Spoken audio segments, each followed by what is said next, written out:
अस्सलाम वालेकुम नाजरीन, मैं हूं अरसलान राजपूत।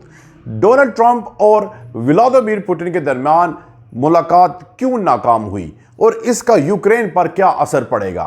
अमेरिकी सदर डोनाल्ड ट्रंप ने रूस और यूक्रेन की जंग को मौजूदा महाजी खतूत पर मुंजमद करने की तजवीज़ पेश की और इसी सिलसिले में हंगरी के दारुल-हुकूमत में रूसी सदर व्लादिमीर पुतिन से एक मुलाकात का मंसूबा बनाया गया। ताहम यह मंसूबा मंगल के रोज अचानक मनसूख कर दिया गया। ट्रंप ने मंगल के रोज व्हाइट हाउस में मीडिया से गुफ्तगू करते हुए इंदिया दिया कि फिलहाल ऐसी कोई मुलाकात नहीं होगी। उनके अल्फाज में, मैं वक्त ज़ाया नहीं करना चाहता, मैं बेकार मुलाकात नहीं करना चाहता। देखते हैं आगे क्या होता है। रूस और यूक्रेन के दरमियान 42 माह से जारी जंग को खत्म करने के इस अमन मुज़ाकरात की ताज़ा कोशिश की नाकामी 2 माह बाद सामने आई, जब ट्रंप और पुतिन ने अगस्त में अलास्का में एक हंगामी सरबराही अजलास में शिरकत की, तो जो किसी नतीजे तक नहीं पहुंच सकी थी। यह यूरोप की दूसरी जंग अजीम के बाद सबसे बड़ी और खूनरेज जंग है, जिसमें दोनों जानिब से हजारों अफराद हलाक हो चुके हैं। तो आखिर यह मुज़ाकराती मंसूबा एक बार फिर क्यों नाकाम हुआ और रूस को जंग खत्म करने पर आमादा करने के लिए क्या दरकार है?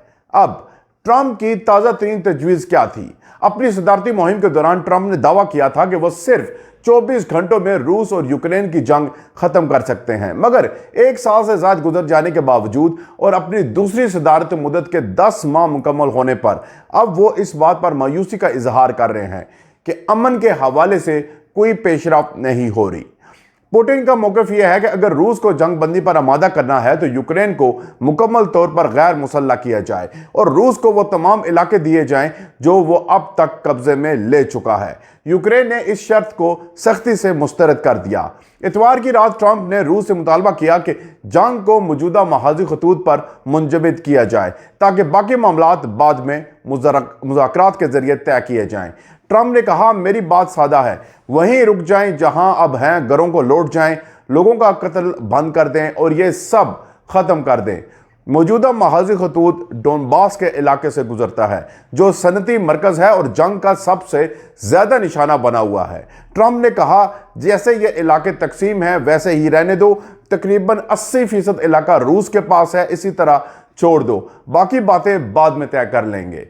अब क्या यूक्रेन और यूरोपीय इत्तेहादियों ने इस तजवीज़ की हमायत की?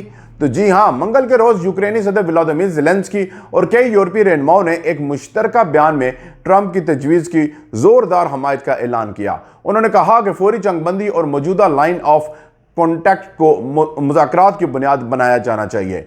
यूरोपीय रहनुमाओं ने रूसी सदर पर अमन अमल में रुकावट डालने का इल्ज़ाम आयद किया।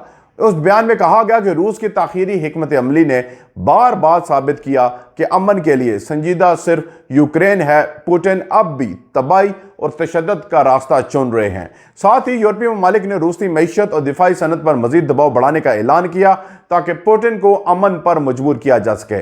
अब रूस का मौक़िफ़ क्या है? पीर के रोज मुलाकात मनसूख होने से पहले क्रेमलिन के तर्जुमान दिमित्री पेस्कोव ने वाज़ेह कर दिया था कि रूस इस जंग को मुंजमद करने की तजवीज़ कबूल नहीं करेगा। उन्होंने कहा कि रूस का मौक़िफ़ मुस्तकिल है। उनका इशारा इस बात की तरफ था कि रूस जंग के खात्मे के लिए यूक्रेनी अफवाज के मुकबले निकला मशरकी इलाकों पर मास्को के कब्जे को तस्लीम किए जाने पर इसरार करता है। रूस ने हफ्ते के आखिर में अमेरिका को एक खुफिया पैगाम भेजा जिसमें उसने पूरे डोनबास खिते पर अपना कंट्रोल का मुतालबा किया, सिर्फ उन हिस्सों पर नहीं जो पहले से उसके कब्जे में हैं। रूस के वजीर खारजा सरगेई लारोफ ने अमेरिकी वजीर खारजा मार्को रूबियो से टेलीफोनिक गुफ्तगू के बाद कहा कि रूस का मौक़िफ़ वही है जो अलास्का समिट में तय पाया था। लारोफ ने पुतिन के इस मौक़िफ़ को दोहराते हुए कहा कि रूस सिर्फ उस वक्त जंग खत्म करेगा जब तनाज़ा बुनियादी असबाब खत्म होंगे, यानी यूक्रेन को गैर मुसल्लह किया जाए और रूस को वो तमाम इलाके मिल जाएं जो उसने कब्जे में लिए हैं। ये शराइत कैफ के लिए नाकाबिले कबूल हैं। अब क्या मुज़ाकरात के दौरान ट्रंप का मौक़िफ़ तब्दील हुआ? तो जी हां, ट्रंप ने बारहा अपनी पोजीशन बदली। साबिक सदर जो बाइडेन की इंतजामिया ने यूक्रेन की गैर मतजल्जल हमायत की थी, मगर ट्रंप हुकूमत ने इस साल फरवरी में व्हाइट हाउस में ज़ेलेंस्की से मुलाकात के दौरान सख्त रवैया अपनाया। ट्रंप और नायब सदर जेडी वेंस ने ज़ेलेंस्की को यह कहकर तनकीद का निशाना बनाया कि उन्होंने अमेरिका की काफी शुक्रगुजारी नहीं दिखाई।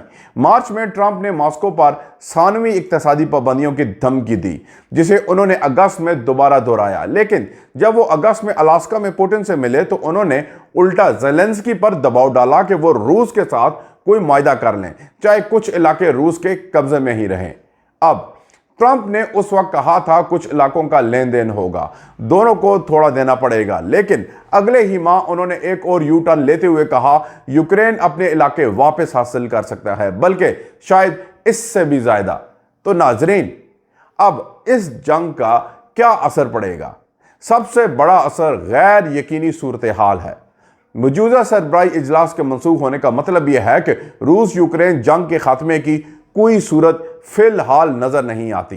गुज़िश्ता हफ्ते ज़ेलेंस्की दोबारा व्हाइट हाउस पहुंचे ताकि अमेरिका से टोमहाक मिसाइल की फराहमी की दरख्वास्त कर सकें, ताकि वो रूस के अंदर गहरे एहदाफ को निशाना बना सकें, लेकिन वो ये मुआहदा हासिल करने में नाकाम रहे। ट्रंप पहले ही इस ख्याल के हामी दिखाई देते थे, मगर जुम्मे को ज़ेलेंस्की से मुलाकात के बाद उन्होंने इस इम्कान से भी पीछे हट गए। ज़ेलेंस्की अमूमी तौर पर भी अमरीकी फौजी इमदाद बढ़ाने का मुतालबा कर रहे हैं, मगर ट्रंप ने बारहा कहा कि यूक्रेन की मदद की ज्यादा जिम्मेदारी नेटो के यूरोपीय इत्तेहादियों को उठानी चाहिए। तो नाजरीन, ये थी रूस और यूक्रेन की जंग की ताज़ा तरीन सूरत हाल। अगर आपको ये तजिया पसंद आया हो तो वीडियो को लाइक करें, कमेंट्स में अपनी राय ज़रूर दें और चैनल को सब्सक्राइब करके बेल आइकन ज़रूर दबाएं। मिलते हैं अगली वीडियो में, तब तक के लिए अल्लाह हाफिज़।